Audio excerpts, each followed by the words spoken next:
Hi folks, Pete here from Ashton's Cars, and today the car I'm showing you around is a 2000 in the year Mercedes SLK.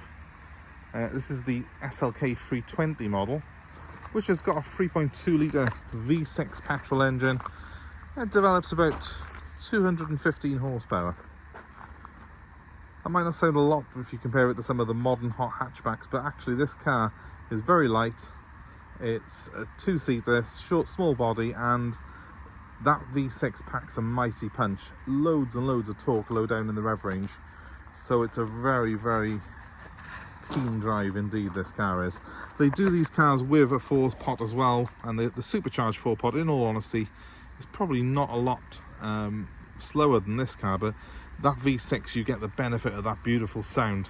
So the 320's always been the one that I favoured in the SLK range. Now this car now is 23 years old. It's just come into us as a part exchange. It has unfortunately had an incident in its life, so it's been registered as a category C write-off at some point in its life and then repaired and put back on the road. But it's a really great example because it's only done 97,000 miles from new, and a lot of these now are up near the 200,000 mile mark, so it's very low mileage for the age of it. It's also got the nice chunky 5-spoke AMG alloy wheels, which I believe are worth quite a bit of money these days. This particular one, they're in pretty good condition. A couple of light curb marks if you look closely, especially on this rear one here. I think it's just caught the curb a couple of times when it was being parked, but overall it's really good. Now with these SLKs, the gearboxes, whether you buy the manual or the automatic, this one's an auto, are pretty good. The engines are pretty robust, typical Mercedes. The big enemy on these cars is rust.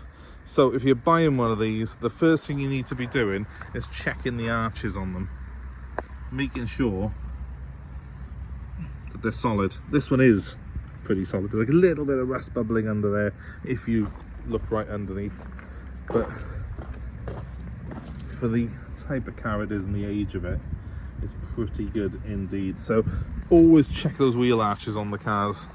Obviously I've gone around this one and checked it, and it is pretty good. As I say though, this car has had an accident, or something has happened to it at some point, and looking at the front end I can see straight away that this has got some stress marks on it here, and I think that's probably, even though it's a very, very minor, what's caused it to have that category C marker on it. Coming around this side, you can just see that it's slightly ill-fitting, that front bumper. So, and also this light has got some condensation on it, which we'll be needing to get off.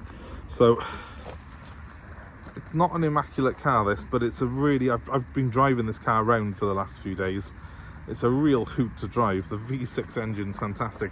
I used to have a CLK with this engine in it, and I absolutely love that. And having the SLK, a bit lighter again, smaller body, it's very, very nimble, and it's a car that can light up those rear wheels in seconds if you just dab the throttle at lower end speed. So real good fun. It has got the AMG badge on the back. I'm sure someone's put that on it because they didn't do the 320 as an AMG as such, but it has got the AMG wheels on it, this one, so maybe it's earned the badge in some sort. Also, we've got a AMG exhaust tips there on it. I'm pretty sure the exhaust is standard on this car. I think it's just got the chrome exhaust tips that have been added on it at some point to make it look a bit beefier, but it does sound all standard. Now, on the bodywork, it is rust-free. It is pretty clean, but there's marks, as you would expect, here and there on it. It is a used car, so there's a little stone chip right there, and obviously I did show you that mark on the front bumper as well. It looks to me like the bumper's been hit and then put back on at some point. But, you know, while it's not perfect, it is a very presentable car. But inside, again, very presentable, but you always have this, another thing to look at on an SLK. It's not a problem, but they coloured with coloured paint, this plastic in the middle, in the centre console on every SLK I see. It's started to come away. It's not that bad in here, it's not that noticeable. Some of the ones I've had in the past have been bright blues, and then you can really see the black standing out. The colour combination in this car is a little bit more tasteful and it's aged a lot better than some of the wilder interiors they put in the SLKs. The seat, while there is some wear to the leather there, the bolsters are very much intact, and they're fully electric, these seats are, so really easy to get yourself a nice comfortable position in them. Let me just show you under the bonnet though. Just want to show you how clean the engine bay is on this car.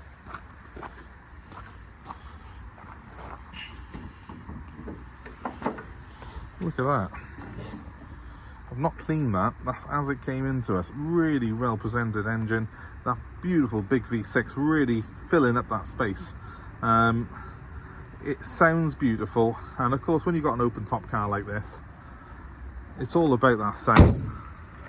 You really appreciate that V6 note when you're going through a tunnel or under a bridge in this car with the top down.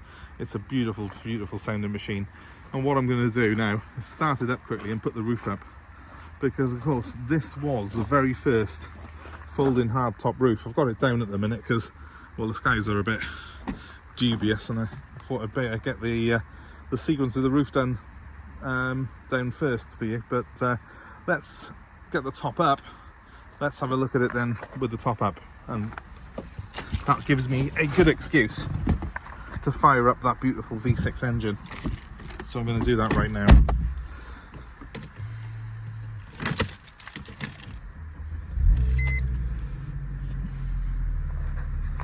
First thing you notice, it's very quiet, it's very smooth. I'll give it a little blip of the throttle. You can feel the car wanting to go, just pushing the throttle down there. It's fantastic. Now, to put the roof up on the SLK, you just press this button by here. Windows will come down, and you know, considering this technology now is 23 years old in this car, this works really well. It's such an over-engineered car, this. Such a precise thing. And if you keep that button held, then the windows go up. And we're cocooned in a hard top Mercedes-Benz, and it is as comfortable and as quiet as a normal hard top Mercedes-Benz in here. It's fantastic. Oh, I can't get enough of that sound, and really it's not going to do it justice on this video, but you know, why would you buy one of these with a 4-pot when you can get a 6-cylinder note like that? It's just beautiful, absolutely beautiful.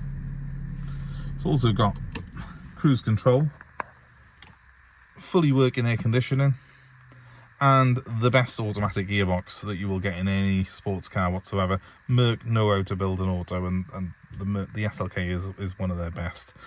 It's 5-speed, it's got tiptronic, it's got sports and a winter mode, but the main thing about it is it's just silky smooth however you're using it, and the cruise control's fantastic to use as well. Even now, 22 years on, 23 years on, these cars feel absolutely fantastic on the road. Absolutely unparalleled really with anything else that's come since.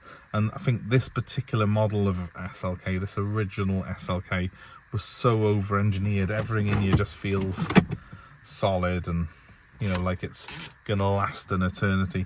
It's that classic era of Mercedes-Benz before the accountants took over and it became profit-led. This is an engineering-led Mercedes, in my opinion, and it's all the better for it.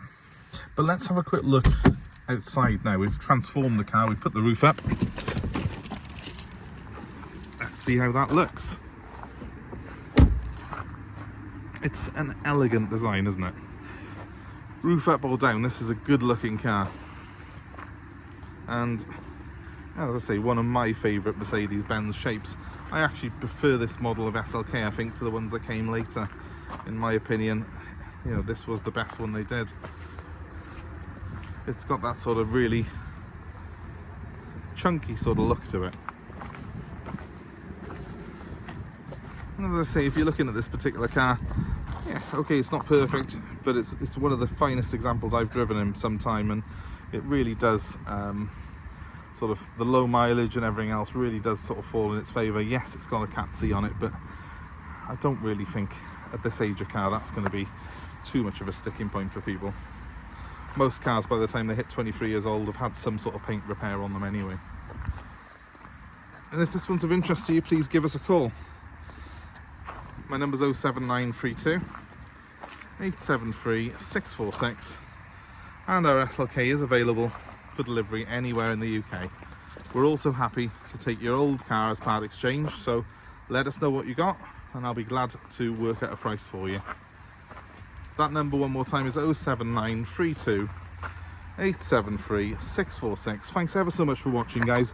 Please give us a like, share and subscribe to our channel, and feel free to comment below and let us know your own thoughts on these cars, your own ownership experiences of them, and your own ownership experience of Mercedes of this era in general.